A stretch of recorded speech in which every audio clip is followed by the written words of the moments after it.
ಬುಧವಾರ DK Shivakumar CM ಆಗಿ ಪಟ್ಟಾಭಿಷೇಕ. ಡಿಕೆ ಸಂಪುಟದಲ್ಲಿ ಯಾರಿಗೆ ಡಿಸಿಎಂ ಪಟ್ಟ ಸಿಗುತ್ತೆ ಅನ್ನೋದು ಈಗಿರೋ ಕುತೂಹಲ. ಡಿಸಿಎಂ ಹುದ್ದೆಗೆ ಸಮುದಾಯವಾರು ಲೆಕ್ಕಾಚಾರಗಳು ಜೋರಾಗಿವೆ.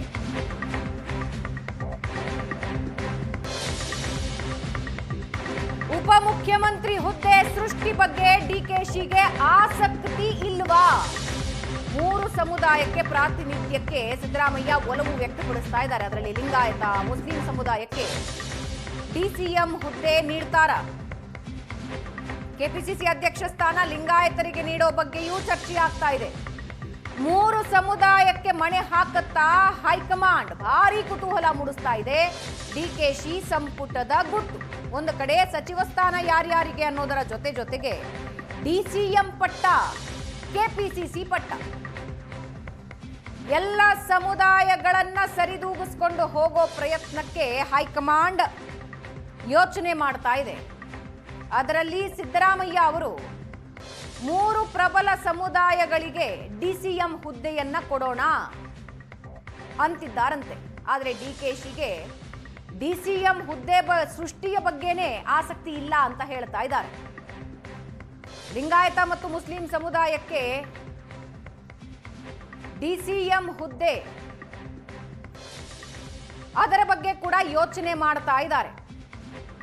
ಇನ್ನು ಮತ್ತೊಂದು ಕಡೆ ಕೆಪಿಸಿಸಿ ಅಧ್ಯಕ್ಷ ಸ್ಥಾನವನ್ನ ಲಿಂಗಾಯತರಿಗೆ ನೀಡೋ ಬಗ್ಗೆಯೂ ಕೂಡ ಜೋರಾದ ಚರ್ಚೆ ಆಗ್ತಾ ಇದೆ.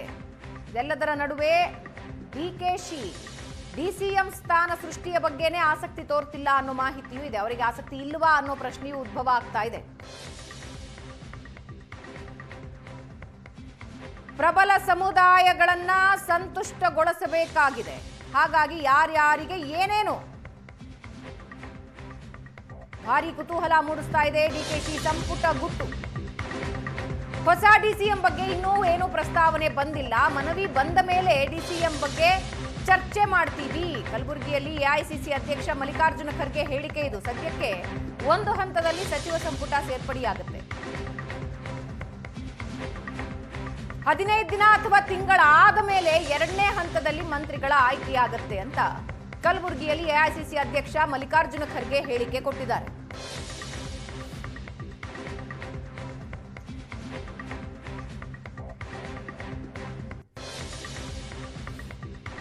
ಇನ್ನೂ ಪ್ರಪೋಸಲ್ ಯಾವುದೂ ಬಂದಿಲ್ಲ.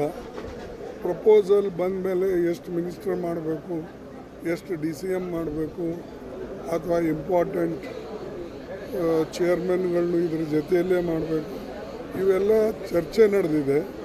ಅದು 3ನೇ ತಾರೀಕು ಆದಮೇಲೆ ಗೊತ್ತಾಗ್ತದೆ. ಬಂದಿಲ್ಲ ಪ್ರಪೋಸಲ್, ಅಂದರೆ 8 ಮಾಡ್ತಾರೋ 10 ಮಾಡ್ತಾರೋ, ಅವರು ಪ್ರಪೋಸಲ್ ಬಂದಿಲ್ಲ.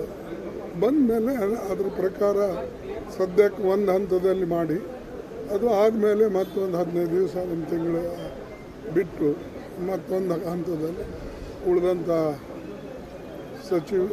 ಇದು ಸದಸ್ಯರೇನು ತಗೊಳ್ಬೇಕು ಅಂತ ಒಂದು ವಿಚಾರ ಇದೆ. ಈ ಬಗ್ಗೆ ಏನಷ್ಟು ಡೀಟೇಲ್ಸ್ ಹಂಚ್ಕೊಳ್ಳೋದಕ್ಕೆ ಲೈವ್ ನಲ್ಲಿ ಜಾಯ್ನ್ ಆಗ್ತಾ ಇದ್ದಾರೆ ವಿದ್ಯಾ. ಸದ್ಯಕ್ಕೆ ಡಿಸಿಎಂ ಸ್ಥಾನದ ಸೃಷ್ಟಿ ಬಗ್ಗೆನೇ ಡಿಕೆಶಿ ಅವರಿಗೆ ಆಸಕ್ತಿ ಇಲ್ವಾ ಅನ್ನೋ ಪ್ರಶ್ನೆ ಇದೆ ಒಂದು.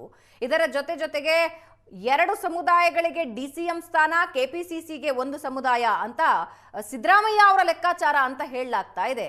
ಸೊ ಯಾವುದು ಕರೆಕ್ಟು? ಅಂದ್ರೆ ಡಿಸಿಎಂ ಸ್ಥಾನ ಸೃಷ್ಟಿ ಆಗತ್ತೋ ಆಗಲ್ವೋ, ಏನಾಗ್ತಾ ಇದೆ?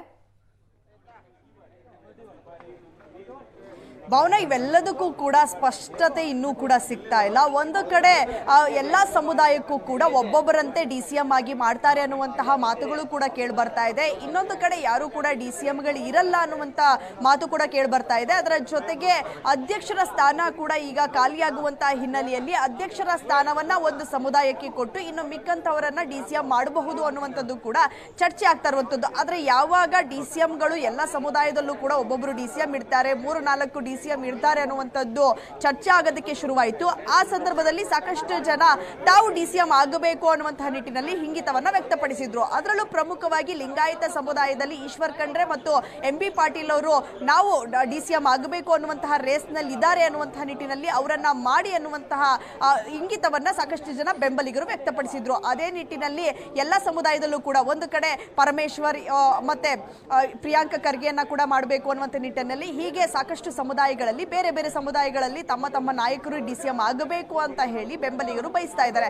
ಆದ್ರೆ ಮೊದಲ ಹಂತದಲ್ಲಿ DK ಶಿವಕುಮಾರ್ ಅವರ ಜೊತೆ DCMಗಳಾಗಿ ಪ್ರಮಾಣ ವಚನ ಸ್ವೀಕಾರ ಮಾಡೋದು ಬಹುತೇಕ ಡೌಟ್ ಅನ್ನುವಂಥದ್ದು ಕೇಳಿ ಬರ್ತಾ ಇದೆ. ಯಾಕಂದ್ರೆ AICC ಅಧ್ಯಕ್ಷರಾದಂತಹ ಮಲ್ಲಿಕಾರ್ಜುನ್ ಖರ್ಗೆ ಅವರು ಹೇಳಿದ್ರು 2 ಹಂತಗಳಲ್ಲಿ ಸಚಿವರಾಗಿ ಪ್ರಮಾಣ ವಚನವನ್ನ ಶಾಸಕರು ತೆಗೆದುಕೊಳ್ತಾರೆ. ಸೊ ಆ ಸಚಿವ ಸಂಪುಟದಲ್ಲಿ ಯಾರು ಇರ್ತಾರೆ ಅನ್ನುವಂಥದ್ದು ಇಂಪಾರ್ಟೆಂಟ್ ಆಗುತ್ತೆ. ಮೊದಲ ಹಂತದಲ್ಲಿ ಹಿರಿಯರಿಗೆ ಅವಕಾಶವನ್ನ ಮಾಡಿಕೊಡ್ಲಾಗುತ್ತೆ ಅನ್ನುವಂತಹ ಮಾತು ಕೂಡ ಕೇಳಿ ಬರ್ತಾ ಇದೆ. ಸೊ ಹಿರಿಯರು ಯಾರೆಲ್ಲ ಕಳೆದ ಸಚಿವ ಸಂಪುಟದಲ್ಲಿ ಇದ್ರು ಅಂತವ್ರು ಯಾರ್ಯಾರು ಇರ್ತಾರೆ, ಅವ್ರು ಯಾರ್ಯಾರು ಮುಂದುವರಿತಾರೆ ಅಂತವರು ಸಚಿವ ಸಂಪುಟದಲ್ಲಿ ಇರಬಹುದು ಅನ್ನುವಂತಹ ಹೇಳಿಕೆಗಳು ಕೂಡ ಚರ್ಚೆಗಳು ಕೂಡ ಆಗ್ತಾ ಇದೆ. ಆದ್ರೆ ಯಾರು ಇರ್ತಾರೆ ಸಚಿವ ಸಂಪುಟದಲ್ಲಿ ಯಾರು ಇರಲ್ಲ ಅನ್ನುವಂಥದ್ದು ಲೀಸ್ಟ್ ಅನೌನ್ಸ್ ಆದ ಬಳಿಕವಷ್ಟೇ ಗೊತ್ತಾಗಬೇಕು. ಆದ್ರೆ ಸಾಕಷ್ಟು ಜನ ಶಾಸಕರು ಈಗ ಆಲ್ರೆಡಿ DK ಶಿವಕುಮಾರ್ ಅವರ ನಿವಾಸಕ್ಕೆ ಆಗಮಿಸಿ ಅಭಿನಂದಿಸೋದ್ರ ಜೊತೆಗೆ ತಾವು ಕೂಡ ನಿಮ್ಮ ಸಚಿವ ಸಂಪುಟದಲ್ಲಿ ಇರಬೇಕು ಅಂತ ಹೇಳಿ ಆಸೆ ಇದೆ ಅನ್ನುವಂತಹ ಮಾತುಗಳನ್ನ DK ಶಿವಕುಮಾರ್ ಅವ್ರಿಗೆ ಹೇಳ್ತಾ ಇದ್ದಾರೆ. ಆದ್ರೆ DK ಶಿವಕುಮಾರ್ ಅವರು ಏನು ನಿರ್ಧಾರ ತೆಗೆದುಕೊಳ್ತಾರೆ, ಅದರ ಜೊತೆಗೆ ಹೈಕಮಾಂಡ್ ಏನ್ ನಿರ್ಧಾರ ತೆಗೆದುಕೊಳ್ಳುತ್ತೆ ಅನ್ನುವಂಥದ್ದನ್ನ ಸದ್ಯಕ್ಕೆ ಕಾದು ನೋಡಬೇಕು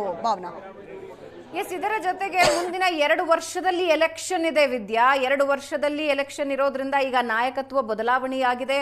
ಸೊ ಜೊತೆಗೆ ನಮಗೆ ಪ್ರಾತಿನಿಧ್ಯ ಸಿಕ್ಕಿಲ್ಲ ಅನ್ನೋದು ಸಮುದಾಯಗಳ ಗಮನದಲ್ಲಿ ಇರಬಾರ್ದು. ಹಾಗಾಗಿ ಹೈಕಮಾಂಡ್ ಶತಾಯಗತಾಯ, ಯಾಕೆಂದ್ರೆ ಇವಾಗ ಸಿದ್ದರಾಮಯ್ಯ ಅವರನ್ನ ಕೆಳಗಿಳಿಸಿ DK ಶಿವಕುಮಾರ್ ಅವರನ್ನ ಅಧಿಕಾರಕ್ಕೆ ತರ್ತಾ ಇರೋದ್ರಿಂದ ಒಂದು ಸರಳ ಕಾರ್ಯಕ್ರಮ ಆಗಲಿ ಅನ್ನೋ ನಿರ್ಧಾರಕ್ಕೆ ಹೈಕಮಾಂಡ್ ಬಂದಿದೆ. ಅಂದಮೇಲೆ 2 ವರ್ಷದ ನಂತರದ ಎಲೆಕ್ಷನ್ ಬಗ್ಗೆ ಅಂತೂ ತುಂಬಾ ಗಂಭೀರವಾಗಿ ಯೋಚನೆ ಮಾಡ್ತಾ ಇರುತ್ತೆ.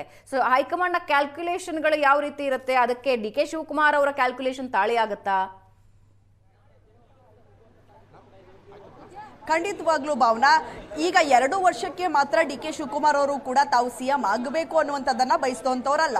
ಅವರು ಪಕ್ಷದಿಂದ ಕಾರ್ಯಕರ್ತನಾಗಿ ಇಲ್ಲಿಯವರೆಗೂ ಬೆಳೆದಿರುವಂತಹ ಕಾರಣಕ್ಕಾಗಿ DK ಶಿವಕುಮಾರ್ ಅವರು ಮುಂದಿನ 5 ವರ್ಷಕ್ಕೂ ಕೂಡ ತಾನೇ CM ಆಗಿ ಮುಂದುವರಿಬೇಕು, ಪಕ್ಷ ಬರಬೇಕು ಅಧಿಕಾರಕ್ಕೆ ಅನ್ನುವಂಥದ್ದನ್ನ ಸಾಕಷ್ಟು ಬಾರಿ ಹೇಳಿದ್ದಾರೆ. ಮೊನ್ನೆ ನಡೆದಂತಹ ಪ್ರೆಸ್ ಮೀಟ್ ನಲ್ಲೂ ಕೂಡ ಅವರು ಹೇಳ್ತಾ ಇದ್ರು 2028ಕ್ಕೆ ಇದೇ ಕಾಂಗ್ರೆಸ್ ಸರ್ಕಾರ ಬರುತ್ತೆ, ಇದೇ DK ಶಿವಕುಮಾರ್ ಇಡ್ತಾರೆ ಅನ್ನುವಂತಹ ಮಾತನ್ನ ಹೇಳಿದ್ರು.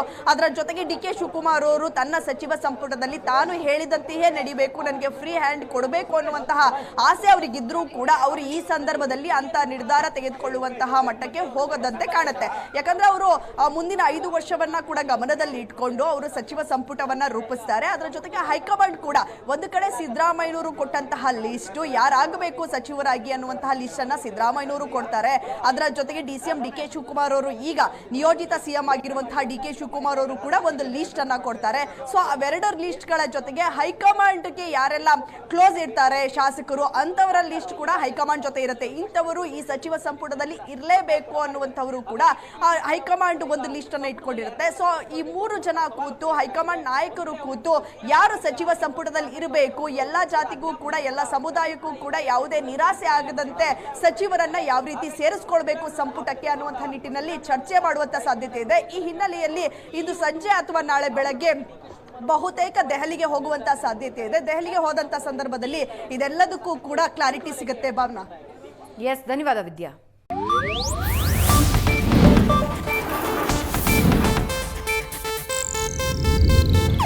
ಇದು ಏಷ್ಯಾನೆಟ್ ನ್ಯೂಸ್ ನೆಟ್ವರ್ಕ್ ಪ್ರಸ್ತುತಿ.